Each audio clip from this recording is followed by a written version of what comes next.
பொதுவா பிரபலங்கள் விளம்பரங்கள்ல நடிக்கிறது சாதாரணமான விஷயம். ஆனா அந்த விளம்பரம் உண்மையிலேயே ஒர்த்தான விளம்பரமா, பின்னாடி எந்த ப்ராப்ளமும் வராத விளம்பரமா அப்படின்னு பார்த்து நடிக்க வேண்டியது ஒரு பெரிய விஷயமா இருக்கு, அதுவும் இந்த காலத்துல.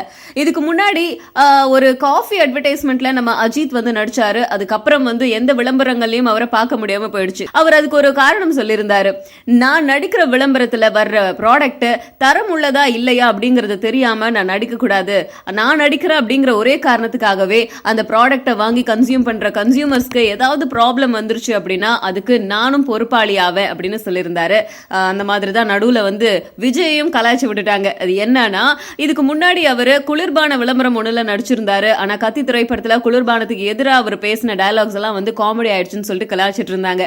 அந்த மாதிரி இப்போ ஒரு பிரச்சனை மலையாள நடிகர் மம்முட்டிக்கு ஏற்பட்டிருக்கு. அது என்னன்னா, ஒரு சோப் விளம்பரத்துல இந்த சோப்பை வாங்கி யூஸ் பண்ணுங்க, கொஞ்ச நாள்ல அழகு வந்து உங்களுடைய கதவை தட்டும் அப்படிங்கிற மாதிரிலாம் சொல்லிட்டு இருக்காரு. மம்முட்டி சொன்னாரு அப்படிங்கிற ஒரே காரணத்துக்காகவே ஒரு கன்சியூமர் வந்து அந்த சோப்பை வாங்கி யூஸ் பண்ணிருக்காரு. மம்முட்டி சொன்ன மாதிரி ஒரு சின்ன மாறுதல் கூட ஏற்படல, மம்முட்டி என்னை ஏமாத்திட்டாரு, அதனால அவர் 50,000 ரூபாய் எனக்கு நஷ்ட ஈடு கொடுக்கணும்னு சொல்லிட்டு கோர்ட்ல கேஸ் ஒன்னு போட்டிருக்காரு. பொதுவா இந்த மாதிரியான கேஸ் எல்லாம் பெரிய விஷயமா எடுத்துக்க மாட்டாங்க. ஆனா பர்டிகுலரா இந்த கேஸ் கொஞ்சம் பெரிய அளவுல வந்திருக்கு. மம்முட்டி வந்து நேர்ல ஆஜராகணும் அப்படின்னு நீதிமன்றத்துல இருந்து சம்மன் அனுப்பியிருக்காங்களாம். இந்த 2-3 இயர்ஸா அவர் படங்கள் வரல, அவர் கொஞ்சம் பெயின்டாக இருந்தாலும் ஓகே கௌதம் ஷூட் நான் அடுத்த நாள் போய் தான் ஆகணும் அப்படின்னு சொல்லி அவர் வந்திருக்காரு எனக்காக.